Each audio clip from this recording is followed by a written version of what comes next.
Greetings, everyone. Welcome to Connect Africa. So today we're having our show on an usual hour of the day for us. Usually we stream like 9 p.m. Central European Time or 7 p.m. Ghana time. So today for us it's a bit unusual, but given the urgency of the matter, we would rather bring you the analysis at this time before the whole mainstream media dumps you with their own narrative. So the subject for today is actually to talk about on the continued Dangote's oil refinery, the allegations that has been said by the government of Nigeria, and the responses from Aliko Dangote himself. Now, this is have been pulled from left and right. Now, people have to seem different government officials in Nigeria are having a voice with regards to the matter, as people are preparing, in fact, to protest. As we speak, Bola Tinubu, the president of Nigeria, is speaking or sitting with his military to crush the planned protest in Nigeria. The protest is, of course, is all has to do what starts with Aliko Dangote and all the corrupted system. So without further ado, I want to welcome none other than our Kwame Gonza. Welcome, Kwame. It has been a while. Thank you very much, Mahlet, and thank you for preparing the program on short notice. I really appreciate that we're going to talk about very important issues that concern the continent, and we want to appreciate the people who are on the channel and paying attention to us, and also paying attention to what is going on across the continent, events that are happening across the continent. So what we are going to discuss, as you've mentioned, which is the Dangote oil refinery. I think we have dwelt on this for some time because we have discussed it a couple of times. It is because we want people to really appreciate the enormity of this task which Dangote took on, and of course the challenges and the benefits themselves, which the Dangote oil refinery, as the biggest African oil refinery and the biggest single train refinery in the world. Actually, people don't just want to say is the biggest refinery in the world, but you could possibly say that is the biggest refinery in the world, looking at the other products that it is going to produce. So it is important to appreciate.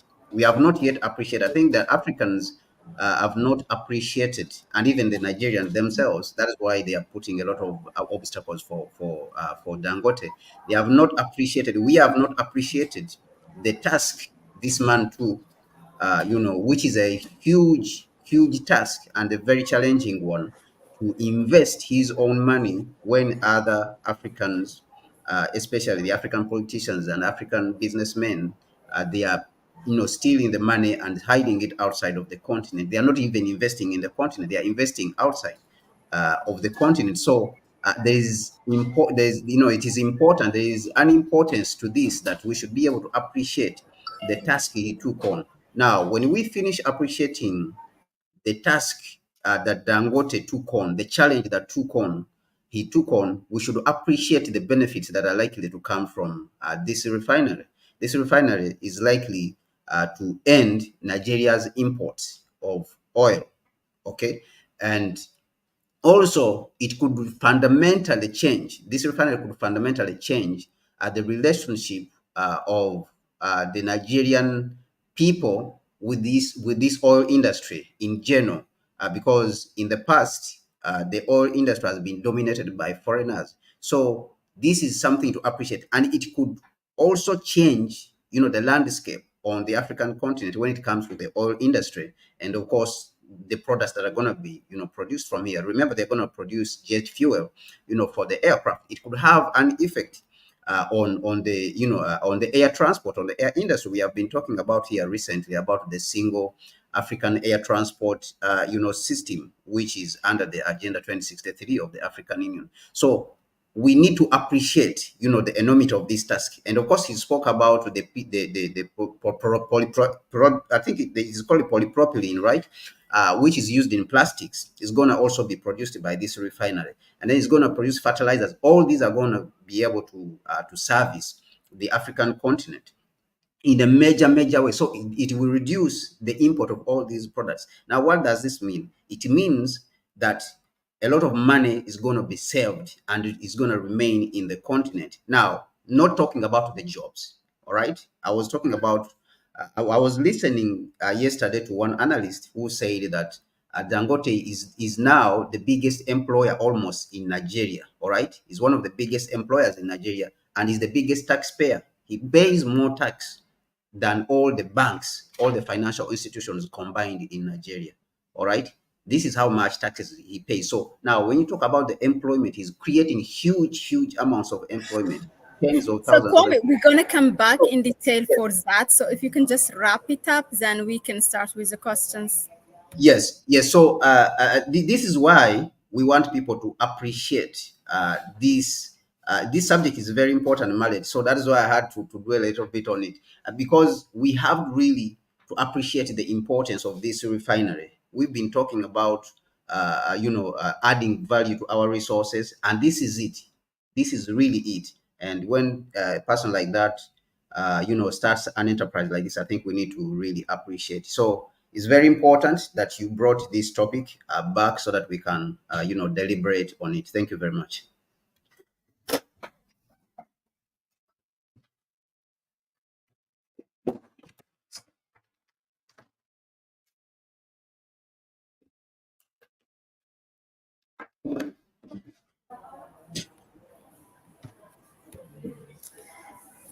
Okay, so thank you very much for that introduction so that people know what it means.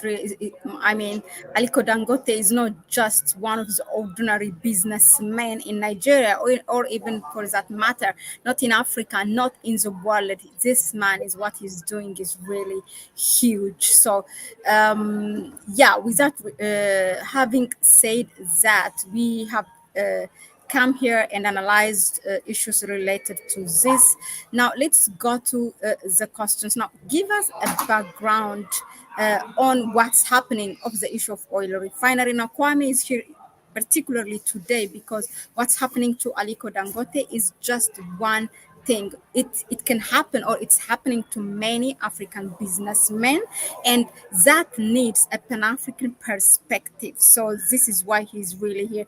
This is why it's so important for us, so that in that window we can understand what's happening in our countries wherever we are. Okay, so give us what is really causing this continued attack against Aliko Dangote, and what has been his response like so far. Yeah. So, of course, these all these problems are started when, especially, the refinery started functioning. The Dangote oil refinery started functioning. When he invested in the refinery, the Nigerian government had agreed to take about 20% in the refinery ownership of the refinery, and that ownership was to be paid in oil. All right, they were going to pay some money, and then they were going to later pay some crude oil because the Nigerian National Petroleum Company, the NNPC, owns some, or it has ownership in the crude oil. Of course, the Nigerian National Petroleum Corporation or company is a representative of the interest of the African people. Now, when Dangote launches, the refinery, as we have seen recently that the NNPC failed to honor its commitments, and now its shares, of course, have been dropped to 7.2%. What we are seeing that the problems started majorly when the refinery started functioning, because Dangote started complaining about the lack of crude oil, and yet we know that Nigeria is the biggest producer of crude oil on the African continent. All right, so he raised these concerns at first, and he went to the United States and bought, in the first place, bought about 1 million barrels of crude oil from the United States. And there was talk in Nigeria. Everyone started questioning what is. 5 million actually. 5 million. Yes, yes, yes. So he first bought 1 million. He first bought 1 million, and then later on he went again and bought 1 million. Or I mean, bought 5 million in the United States, and later on again he bought more crude from Brazil. So people started, of course, questioning what is really happening. But if we remember very well, during the meeting in Kigali, the CEO forum, the Africa CEO forum, which happened in Kigali, which was hosted by President Kagame, the president of Dangote group, Dangote himself, Aliko Dangote himself, had started mentioning some of the challenges he had started facing in the continent.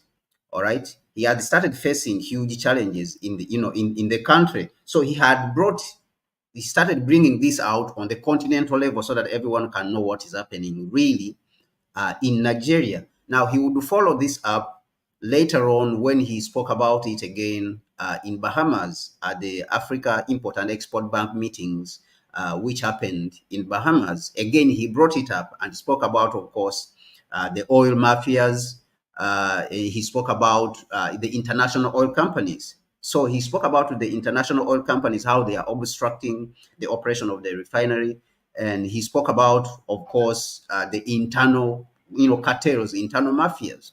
And it is coming to light now that the international oil companies, of course, have a big, role they are playing in sabotaging the refinery and causing these problems. But also, what we are realizing is that these international, I mean, these local cartels he spoke about, they are actually embedded within the government institutions, within the very institutions, the oil institutions, which are running the government interests, or they are running the institutions on behalf of the Nigerian people or on behalf of the public. And therefore, we saw that with the gentleman who is one of the, is the CEO of one of the regulators, who came out to say that Dangote is producing substandard fuels, and also labeled him as a monopoly. And now this is a regulator who is supposed to protect the local investments. And of course, this has even caused a lot of uproar across the world, globally, and of course across the African continent, because everyone is complaining and saying, how is it that people, citizens of a country, they are able to sabotage, their own interests, their own investors, their own local investors? Then which international investors then will come and invest in Nigeria? So it painted a bad picture on the international stage. And as you said, that is why other big business people came out to speak about it. Even the president of of Africa Development Bank came out to even to talk about it, and other notable Nigerians and Africans have spoken about this matter. And we saw even President Ngwema of Gabon inviting Dangote to explore. So you can see that this outcry and his struggles within, it has touched a lot of people. A lot of people have seen it, not only in Nigeria. And of course, international media platforms have also picked it up, these challenges. Only the challenge with the international media platforms is that they don't really touch the core of the issue. All right. So this is what we are seeing. So what we are seeing is that it looks like he has touched, the point, the cause of all these problems that he is facing. He has touched the point of where everyone did not expect. All right. He has touched the interests of the people who did not expect, Exactly. Yeah. Yeah. that True. he would reach this extent. And unfortunately, of course, for us, Dangote is willing to go all the way, like he mentioned, that he has been fighting all his life, with his businesses. And Nigeria is not, he mentioned that Nigeria is not, and is a place to do business, but he has been, succeeding. So the cause of all these problems that he's facing is because it looks like they never expected him to succeed. All right. If you listen to his speech, his interview in the Bahamas at the Africa Import and Export Bank, meetings in Bahamas a few months ago, he mentioned that they never expected him to succeed. Even the international banks, they wanted him to fail. They were plotting for him to fail, even internally. So people never expected that he would succeed because everyone was praising him during the process of building the refinery. If you check back very well, you can see that everyone was almost praising Dangote during the process of building the refinery. But when the refinery started, now everyone is turning, against him, and then, especially those ones in power. Not everyone, as in the public, because the public looks to be behind Dangote, but the players, the regulators who have been importing all these dirty oils within Nigeria, they are the ones who are turning against Dangote and demonizing the refinery, and which is of course the biggest investment that has ever been made on the African continent by anyone. Whether it is a government or individual or a group of people, there's no investment that has ever been made as big as this one. Across all our continent.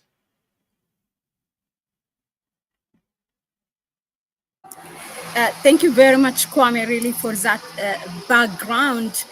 Now, we don't want really anything from this analysis that you are giving us. So it's loud enough, but if it can be better, maybe if you have to use anything, use. But while I am going to say the next question, because I really, really treasure this discussion here. Now, can you please highlight? I mean, there has been many, and as you said, if I can highlight from what you said, the man is fighting, fearing no one. He's 67, as he said, soon going to be 70, and he has nothing to lose. So he said either he does this and expose everyone and for the betterment of the continent, and or he just go with it to the grave, and he chose actually to shed light on this corrupted system, and that's what he's doing now. Can you give us some highlights, the number of attacks that they have been using against him, because it will help us also to understand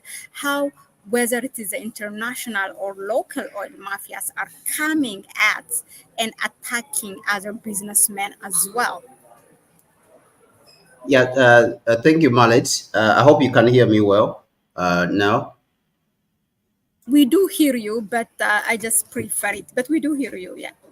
Oh, Perhaps okay. the audience live can say something. Do you hear Kwame good enough? Let us know in the comment section. If it is good enough, just give us thumbs up or number one. Okay, so you go ahead, Kwame. Okay, thank you. So the attacks have been numerous, as you said, on the international stage. Of course, we have seen that the international oil companies themselves, because these are the major players, or in the Nigerian oil industry, in the Nigerian oil sector, they control the oil industry in Nigeria. They have been the first attackers of the refinery and the interest. And this is simply, of course, you know, as we've mentioned. Can you name them, those as a so-called Yes, IOCs? I yes, mean, or slash yes. mafia. Yes, so of course the major players in the Nigerian oil industry, we have companies from the United States, that is Chevron, which is a breakaway from Standard Oil, which was formed by Rockefeller. We have ExxonMobil. ExxonMobil also was part of Standard Oil. That was Standard Oil, which was broken up when Standard Oil was dismantled by the United States due to being a monopoly. So when we go to Britain, we have Royal Dutch Shell is also a player. Royal Dutch Shell has been in Nigeria for a very long time. So all these oil companies have been in Nigeria for a very long time. So they have monopoly as a group over the control of Nigeria's oil industry. So they are somewhat the bosses in the Nigerian oil industry. And of course, we have had British Petroleum in there. We have had also Total Energies of France. British Petroleum is from Britain, of course. Total Energies, which was Total, or in the past it was called ELF, is from France. Okay, so all these companies, and of course, Eni in the past also was there. Eni is from Italy also.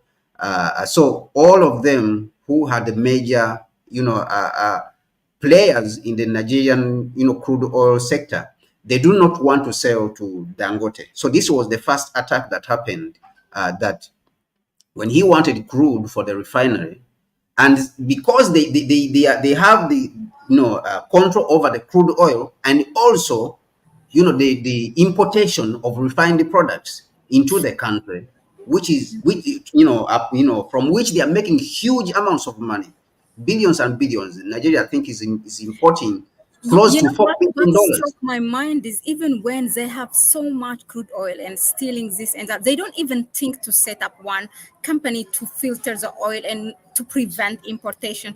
They still continue to benefit. Absolutely. So this goes back to the reason why colonialists came here. So, and of course, it is painful even to talk about these things. It is absolutely painful, because when you go back to history, Nkrumah, when he's warning us about what is happening, because when you talk about these things, people think that you are talking about outdated things which are not supposed to be spoken about, you see, which is very unfortunate. But he warned us that these countries are going to come in form of investors, and they're going to continue to exploit, and they're going to seek to achieve what they achieved during colonialism and slavery in the same way, right? So now these companies, that's what they are doing. What were the colonial countries here to achieve during colonialism and slavery? They wanted to see that they have control over the markets, right? And number two, they wanted the mineral resources, the raw materials for their manufacturing. So that's the same thing that has continued even today. That these companies, they take out the mineral resources, they discourage, or they work with internal elements within the continent to defeat any machinery or any industries that we have set up for refining these resources. All right. Now they control the resources themselves, and they take them out, and then they control the market of the finished product.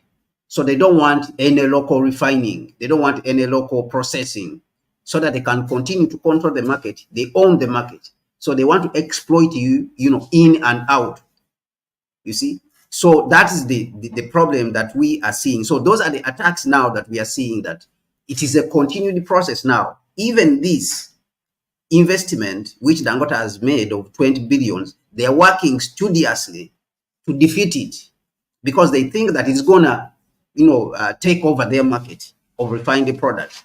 And we have seen this, that they have been saying, some news platforms have already been saying that in Europe, Dangote's refineries is leading to the closure of some refineries in Europe, especially in Belgium, because Belgium is the one which has been supplying data fuels, in Nigeria, Belgium, and other countries, but especially Belgium. They're the ones who have been, they have all the refineries which have been supplying data fuels. That is where they are importing from, these gangsters and cartels internally, in the ANPC and all the other, platforms, or, who are attacking Dangote. They are importing all these fuels, from Belgium and other European countries. So because Dangote is coming in a major way, that he's substituting them, and he's even been exporting, because his fuel is very clean, he has been even exporting to Europe. All right, he has been exporting to Europe. So they see this as a threat. So they think that the first point, of success for them is to first make sure that you cut him off from the raw materials, so that he will have a problem getting raw materials, or he will get him at a very expensive price. Because if he's getting the crude from Nigeria, that means the oil is producing, the finished products is going to be producing, these products are going to be cheap. All right. So attack him and deny him the raw materials. All right. So that he can import. Now he's going to have to import the crude oil from the United States. This increases the cost, definitely. If he's importing the crude oil from, Brazil, it's going to increase the cost. You see, you can see that they are attempting to do that to him, so that his finished products can increase. And when he comes even to the local market, he will still, when he imports all these raw materials, which is the crude oil, if he imports it from outside, then even on the local market, he will not be able to drop the price down. for the local market. You see, because if he drops the price down, then they will not be able to compete. The international oil companies, which are bringing the refined products, they will not be able, to compete with him. And of course, it has even shown that in recently, when he started producing, that the diesel prices dropped down actually when he started producing. So they are not very happy about this. This is what they are not really happy about. Now, apart from the oil companies, which the international oil companies, which attacked him, we saw, of course, the government itself. It has looks like it is attacking its own interests. All right, and of course, we talk through this when we talk about this. We said through the people like Ahmed Farouk, Mr. Mohammed, Ahmed Farouk, who is the CEO of the Nigerian Midstream and Downstream Petroleum Regulation Authority, which is called NMDPRA. That Mr. Ahmed Farouk, who came out to say that Dangote is producing substandard oil. And this organization, which is the Nigerian Midstream and Downstream Petroleum Regulatory Authority, is supposed to have a refinery. It does not have a refinery. I mean, it's supposed to have, let me see, it's supposed to have a laboratory where it's supposed to test all this crude that comes into the country. Now, Dangote has a world-class laboratory at the refinery. All right. So he has been testing his fuel. All right. So fuel, when we are talking about the refining of fuel, it means the removing of impurities. That is what basically it means. When you refine crude oil, you remove impurities. And normally they measure the purity of that fuel which has been produced by what they call parts per million of sulfur. All right, that is what they call purification. So they are saying that the highly standard, the highly pure, fuel which has been refined, it presents parts per million, 10 parts per million. All right, which Dangote has promised that he's going to achieve. But even 50 parts per million of sulfur, when you are measuring sulfur content of fuel, is okay. Now, Dangote's fuel is around 80 currently parts per million. Okay, but this man claimed that Dangote's fuel is around 600 parts per million of sulfur. Okay, now when Dangote took the fuel and they took it to the laboratory, and they took from the petrol stations the fuel which is imported, actually they realized that the fuel which is being imported, it has over 1,800 to 2,000, and even up to more than 2,000 parts per million of sulfur.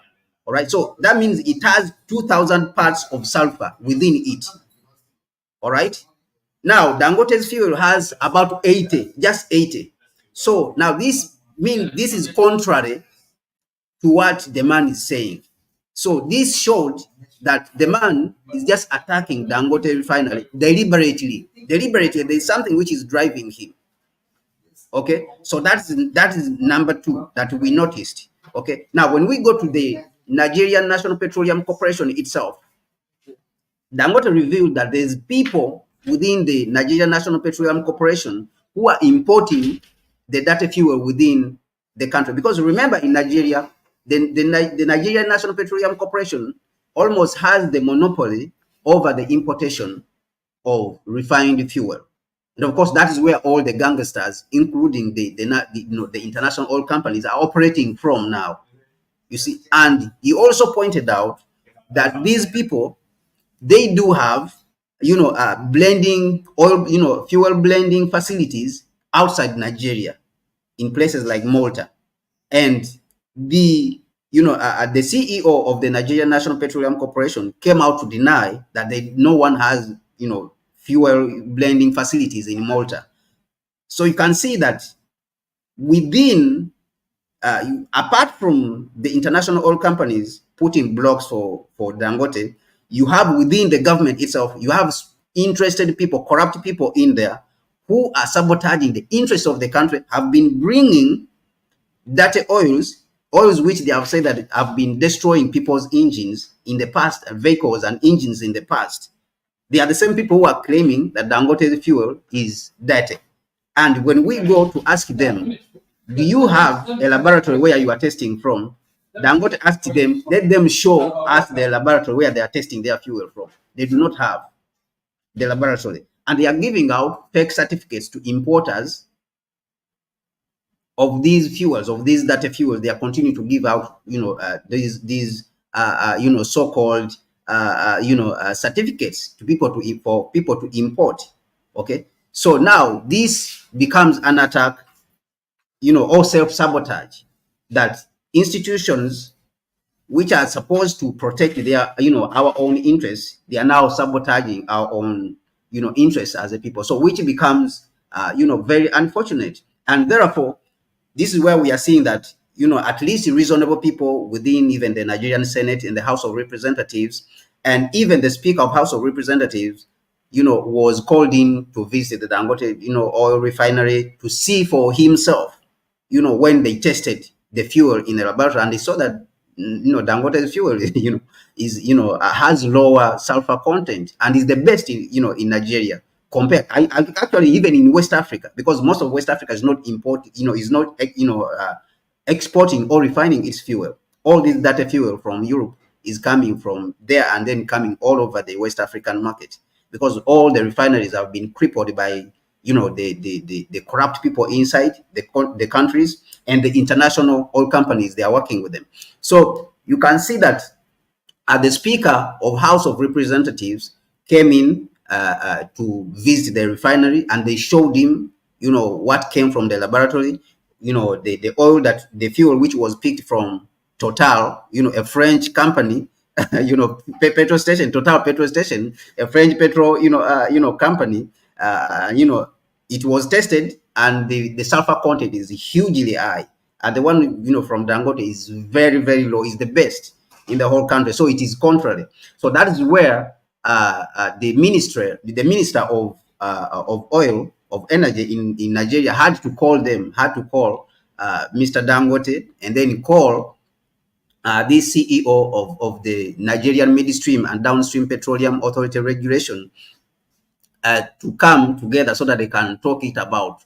So what we are seeing is that it is likely that in the government itself, it is packed with people who have interest in the oil industry, and even the people who are trying to mediate this conflict themselves have interest in there. So instead of correcting the problem and giving Dangote the fuel he needs, the crude oil he needs to refine, they are instead trying to, to massage the problem, and sweep it under the rug, sweep this problem under the rug. And yet Dangote looks like he's not willing to back down when it comes to what is happening, because they have come out directly to attack him, and to attack a huge investment of 20 billion. In Nigeria, no one has ever invested 20 billion in a go like that. For that matter, the whole African continent, no one has ever invested $20 billion, such an investment all over the continent. All right, whether it is an individual, whether it is a government, all these governments which always say that they are giving us aid, no one has ever done such. You see, so he himself, Dangote, has accepted the challenge. He has accepted the challenge, that he's willing to take on the challenge, and fight for the interests, of course, his interests and the interests of the African people and the country, because he's fighting for the country. I don't know what's it. It's really sickening as an African to listen to this. It just something is like, I feel from the bottom of my toe to running to my, I don't know if me, being not from Nigeria, feel like this just because I'm an African. I don't know what the Nigerians are living with such madness and sickness, really.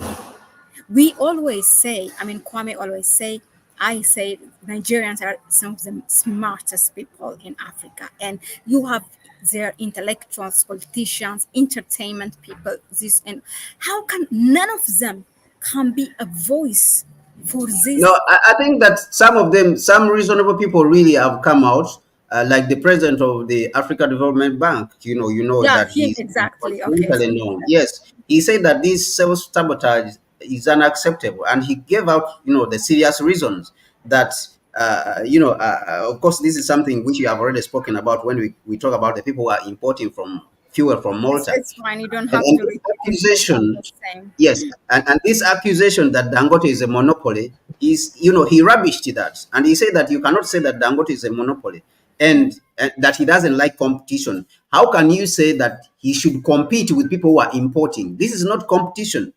So he said that if people are saying that they don't want Dangote to import, I mean, they don't want Dangote to compete, to be a monopoly, those who are importing, they should come and set up refineries in Nigeria. Okay, they should come and set up and produce, refine the oil, and then they can say that Dangote wants to be a monopoly if he stops them, because It's Dangote has not rubbish stopped what they're anyone. saying. Yeah. Yeah, even yesterday, actually, this allegation that Dangote wants to be a monopoly is ridiculous. Yesterday, I saw a piece of news. There's a lady in Nigeria, one of the richest ladies in Nigeria, is setting up another refinery of 100,000 barrels per day. She's gonna set up a refinery, so they are gonna refine in Nigeria. She's setting up a refinery. So if they are saying that Dangote is a refinery, I mean is a monopoly, Dangote's refinery is a monopoly, then how come that new people are coming to set up, refineries? How come even that the Nigerian National Petroleum Corporation has 4 refineries? You know, these refineries are refineries on which, the Dangote, or the Nigerian National Petroleum Corporation has spent more than $10 billion. Okay, but there's no result. That's what is unfortunate, that there has not been any result from this investment, because they wanted to revamp these refineries. The Nigerian National Petroleum Corporation wanted to revamp, and it has wasted a lot of money. So, which means that Dangote is not is not a monopoly, as they are claiming, but they have hidden motives. They have hidden agendas, which they don't want to mention, that the man is going to take away everything from us. He's going to take away, our money, which we have been, depending on. That's what they don't want to say. And of course, both of them people, in the NNPC, and those who are inside the Nigerian midstream and downstream petroleum regulatory authority, those people who are behind. And of course, that's the middle, that's the middle class and politicians who are inside there. Yeah, true. That's why actually because of this allegation he gave up with the steel industry. Anyway, now let's move to the next question. Now, the, for all of our audience here, Dangote is not only doing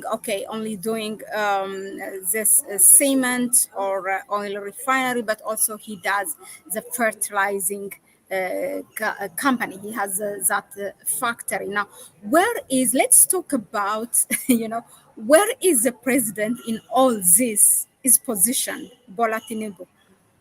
So that's what everyone even has been questioning. Where is President Tinubu? He has not come out, to say anything. you know so this even makes people question this government, that the government does not really represent the interests of the people, because he has not said anything. The only person we have seen coming out is the minister of oil, is the one who has come out to try to mediate what he calls the conflict, which is not really a conflict. This is a problem that has to be solved, that somebody has invested in a facility that is going to solve national problems. When you go to Nigeria, queues of people and vehicles and people are lining up on petrol stations trying to get fuel. The fuel is not there, and the Dangote oil And for refiner has come. something that doesn't have a quality also. Yes, yes, even is poor quality, and is not available all the time. So it shows you that the people who have been given licenses, they don't even have the capacity to meet the needs of the country. You see, so which means that the demand is outstripping actually the supply. This is what it shows. But you see, people like this, like Tinubu, who have not come. I really don't think that Tinubu has come even to make any structural changes to the Nigerian economy, but rather to prolong the suffering of the people. This is what I see, within this country, that they have come, his government came to prolong the suffering of the people and also to delay the development. Because what else can you say about these people who are acting like this? That instead of solving the problems that are facing the industry, the people who are in the government itself. Because remember that all these institutions that we are talking about, whether it's NNPC, whether it's the Nigerian Midstream and Downstream Petroleum Regulatory Authority, all of them belong to the government. These are government agencies. These are government institutions. All right. So So-called government institutions. yes, so they should solve the problems, and the president should intervene. Remember that oil is the biggest foreign exchange earner for this country, and with Dangote coming on board, you could double how much you are earning. You could double what you are earning as foreign exchange. So if you increase production and produce, like for example, let's say 2 billion barrels of oil every day, whatever it is, 2 million barrels of oil every day, because right now they are producing 1.2 million barrels. If you produce 2 million barrels every day, and you sell, you give Dangote about 1 million and the local refineries, and then you export the rest, which is one. That means you have doubled almost the revenue. So this is an opportunity even to double the foreign exchange within the country. But the president sits outside and he doesn't say anything. So this points to the fact that the government is not the government of the people. The government which is there, it does not represent the interests of the people. This is what we are now, concluding about. And of course, this shows us that the international oil companies, they have long taken over the country. And the president, if this system is not changed, the president in Nigeria and all the others, all those organizations like NNPC are there to serve the interests of the international oil companies and the importers, and of course themselves, the international oil companies and themselves, and not to serve the interests of the people. So this means that the people now start looking, people have to start looking for solutions somewhere else. And the emergence of Dangote, I think that is a good start, that people can start now looking for solutions.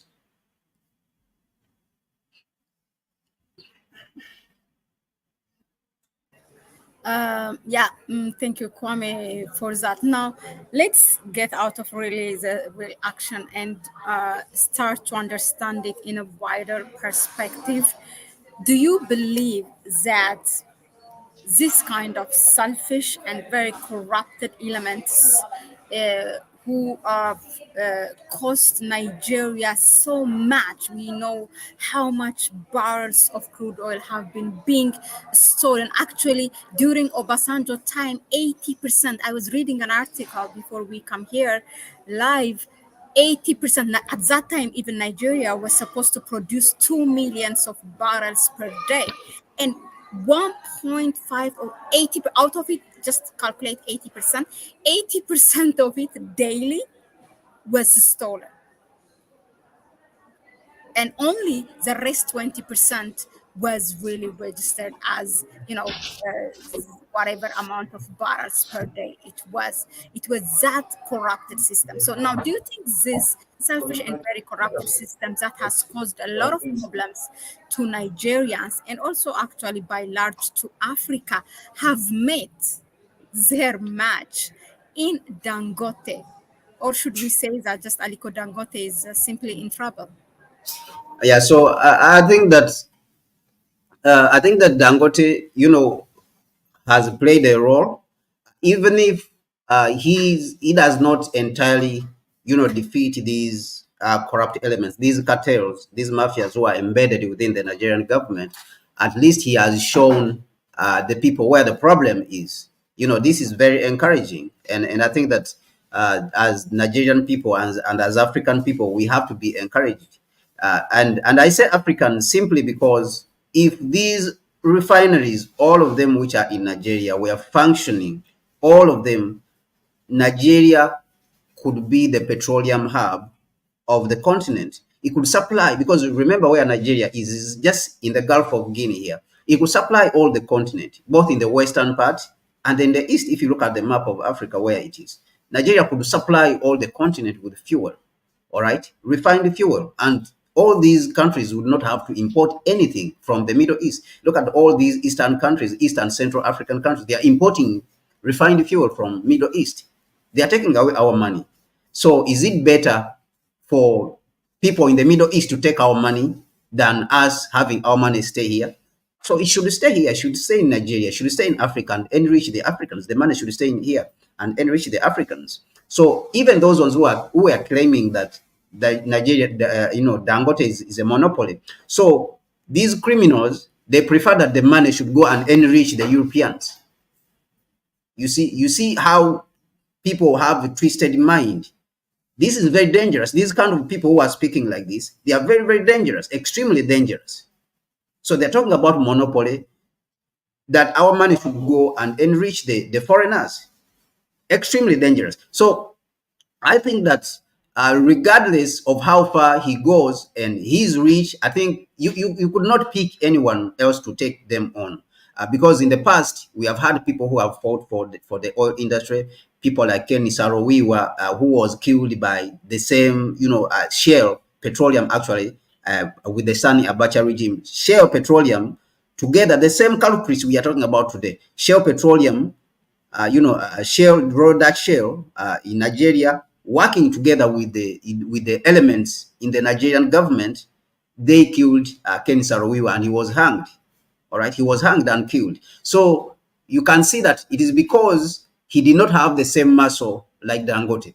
So we can see that at least Dangote has reasonable muscle, and of course he himself has to be careful, which I know that he's very well careful right now, because these can be very dangerous, elements.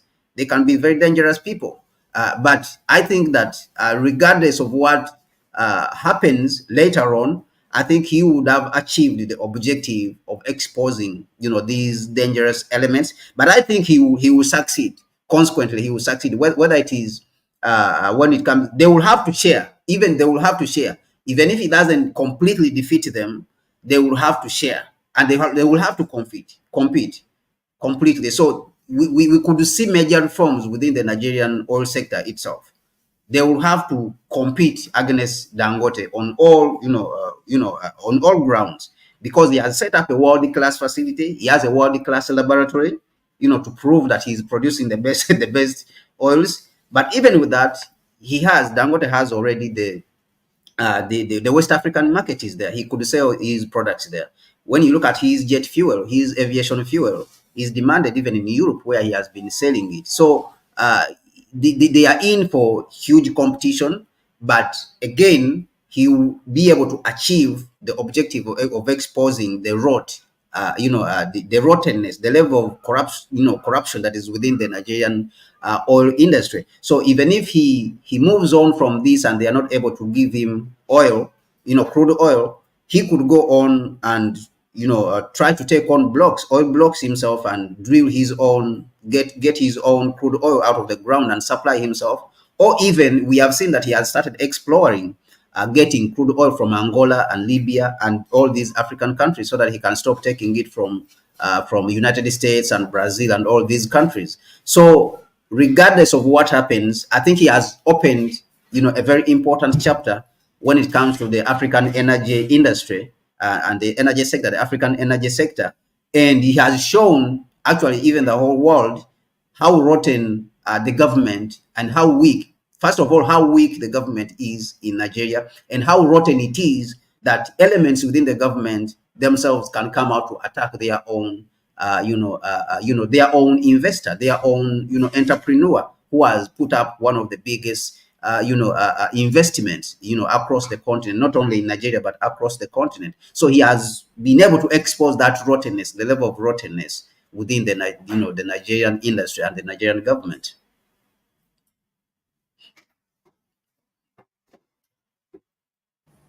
Okay, thank you, Kwame, for that. In fact, we can say that we have seen the fruits already, as this richest woman in Nigeria is following the suit and trying to set up this, compared to Dangote, small scale, can we say, refinery company. But of course, we always, we have to remain vigilant as an African, really, to understand what's happening in our countries. Is that you always have to question when something all of a sudden comes, this and this is going to be established, and you have to ask the timing, why it came now. by who she's backed. I mean, all these things have to be really analyzed. For me, I put it still in a question mark, but you can say that even if other people come, we can say we have seen the food, and the man knows what's going to happen.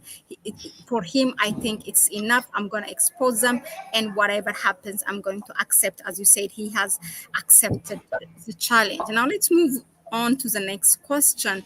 And there is one term, actually, there is one term, the Nigerian media platform. And in addition to that, the mainstream media gets away with it when it comes to the oil refinery business in Nigeria. That term is called IOC. Just simply call them the IOC, but they are individual. Actually, if you really pull a thread and go to the root of it, you can point at, we know where it's going to take us. So, but they always get away with that word, the IOC, the International Oil Companies. Now, can you comment on the interconnectedness and cooperation that's between this internal mafias and the international oil companies, which happen, to have a grip on the Nigerian oil industry? Yeah, so in the 60s, when Nkrumah was still alive, he published a book called Class Struggle in Africa. And in that book, Nkrumah pointed out that uh, Africa, where it is vulnerable. And it was vulnerable, the continent was vulnerable, and the various countries in it, of course, simply because capitalism, what he said is that capitalism is so complicated a system for newly independent African states to deal with it. And in this, what he meant is that the West had overwhelming power, that it will be difficult for the African countries, the newly independent African countries, to attempt to have maybe some form of negotiation, whether it is on trade, whether it is on the reformation of institutions on the international stage, even when you are talking about the United Nations, which has failed to be reformed ever since the 60s, when Patrice Lumumba, the first prime minister of Congo, was killed.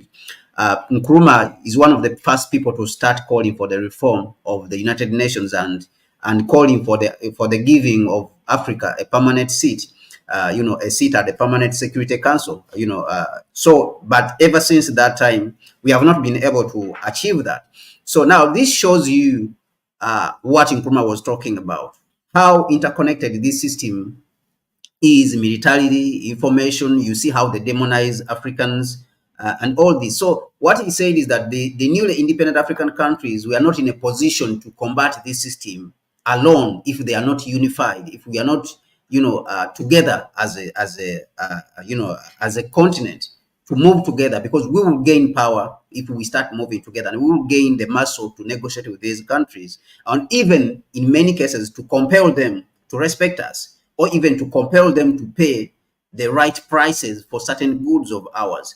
Like what we have now in Nigeria is an example of when these oil companies, backed by their governments, and these international institutions, the international imperialist institutions, take over a country.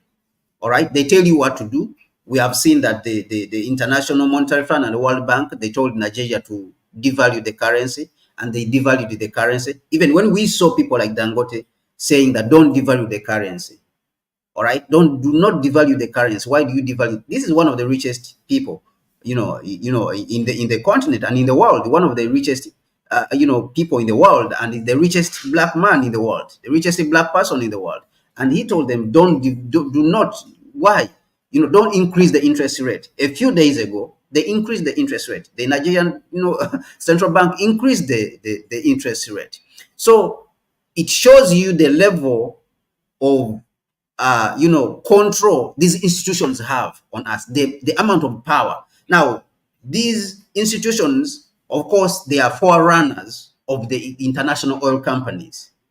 all right, when they are coming to take over the country. And of course, those ones who have read the book, Confessions of an Economic Hitman, I think those ones who have read it, they know it, but those ones who have not read it, they should look for it. The book called Confessions of an Economic Hitman by John Perkins.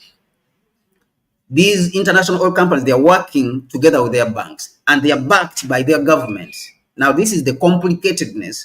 This is how complicated this situation is that Nkrumah was talking about, that the newly independent African states are not in a position, they do not have the power, they do not have the capacity to confront this system.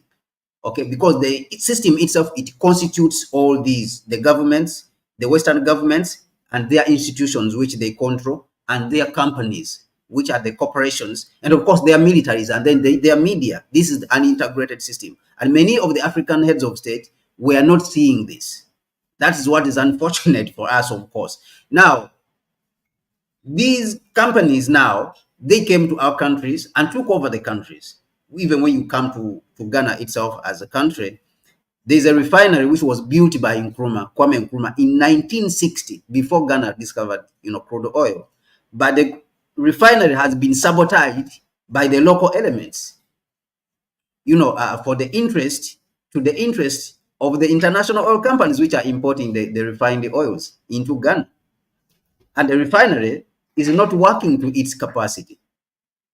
You see, so they come in and they collaborate with the local players, which, like what we are seeing within the Nigerian National Petroleum Corporation, within the government, they are cooperating with the elements within there.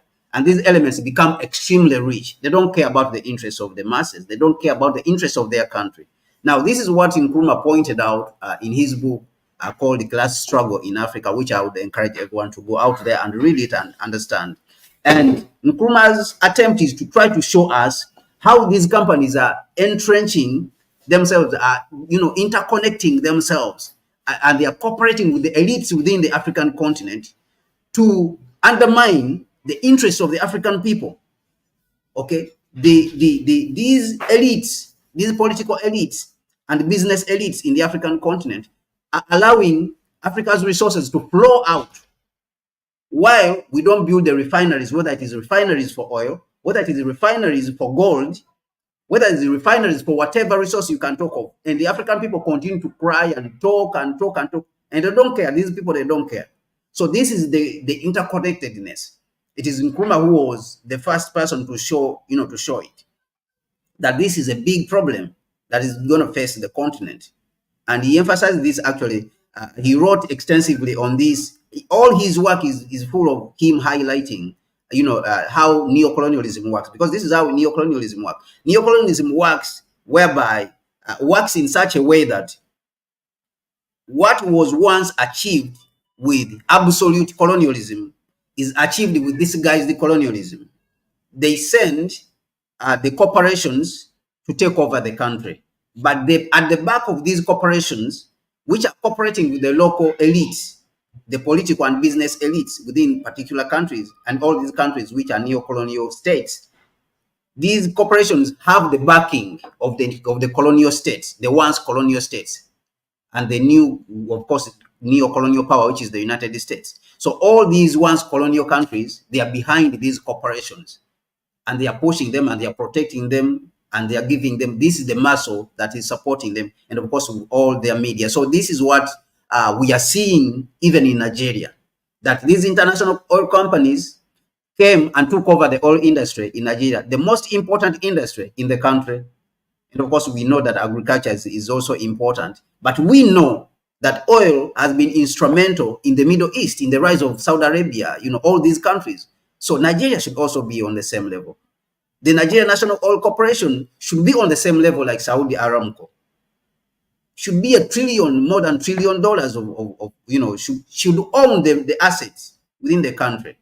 But these elites, they are the ones who have stood in the way of that happening, that these resources should be able to benefit the African people. So the elite, the local elites are collaborating with these international oil companies, and that is what is happening even when we see today.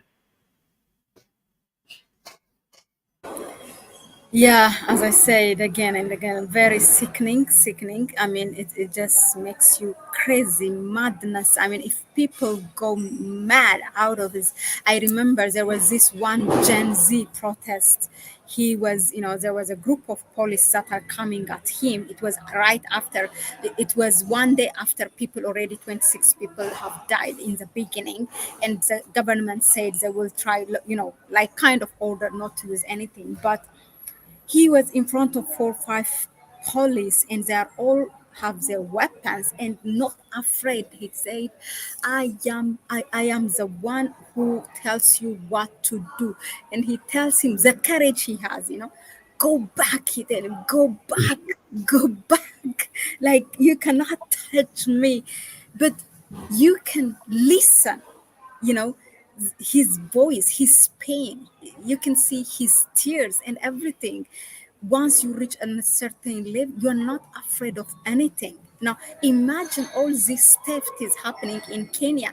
I really wonder what's happening to Nigerians, and they just leave this like that happen in their country. In any case, I will move to the last question of our session. Here at Connect Africa, we don't like just to dump you all the problems and everything, but we would like to give you the African perspective and how this kind of things can be won with a Pan-African action. So, Kwame, at last, can you please give us a glimmer of hope, that light that's just at the end of the tunnel? It's not even at the end, it's not that far. It's just to think, to change our way of thinking, I believe. But how this kinds of challenges can be solved? It's good that you spoke about that.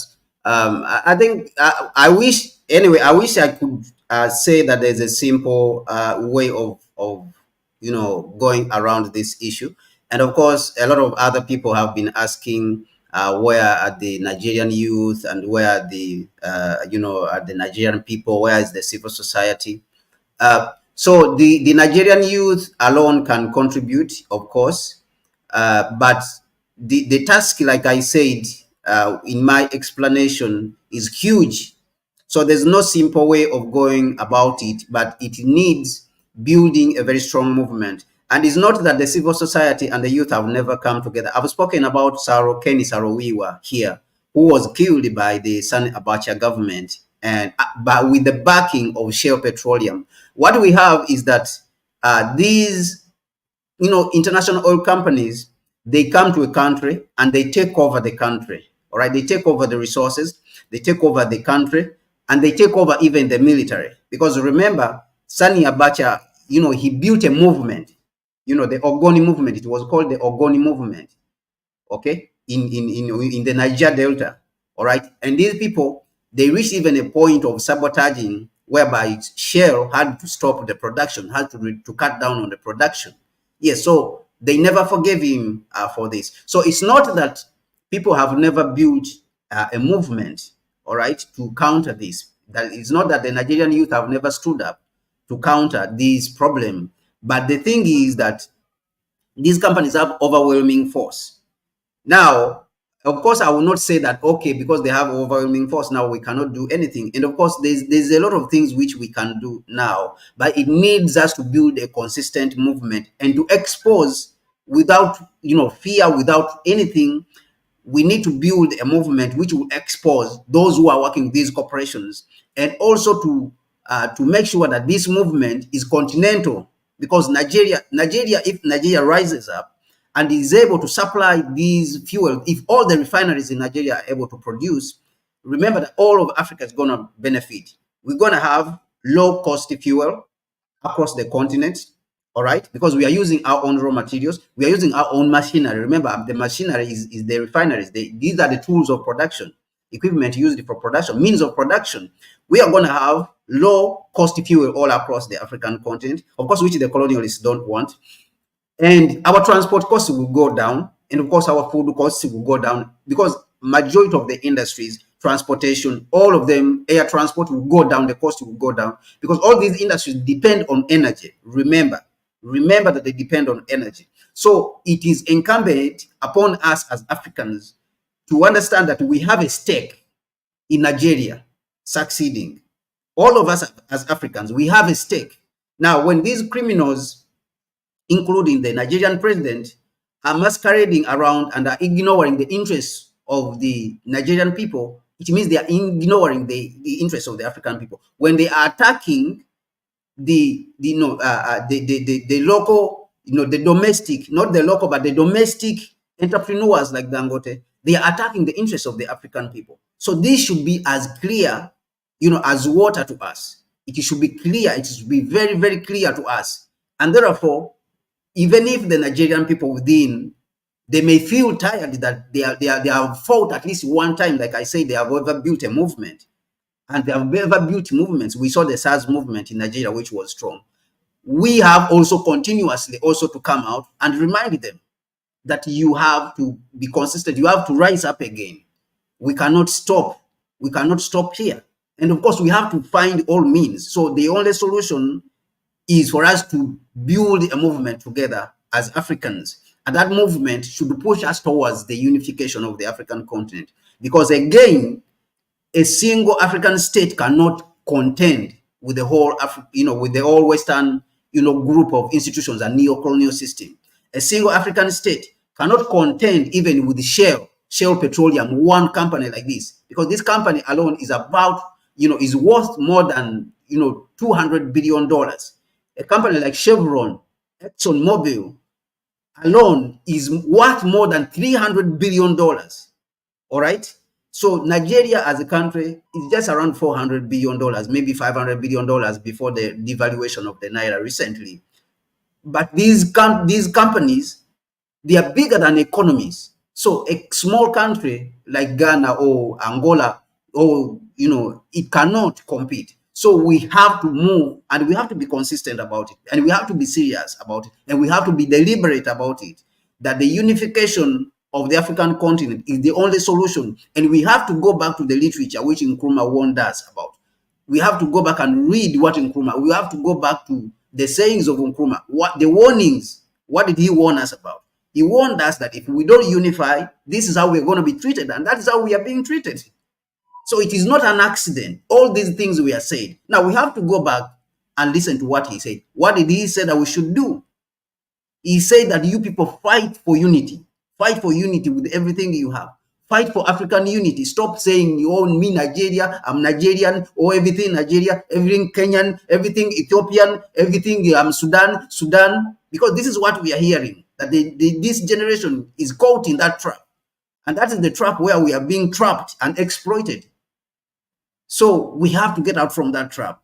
And we have to push for a unification of Africa as much as we can and with everything that we have. So we have to build a movement to back the Nigerian people up, not only them, but all over the continent. We have to work together, as the next generation.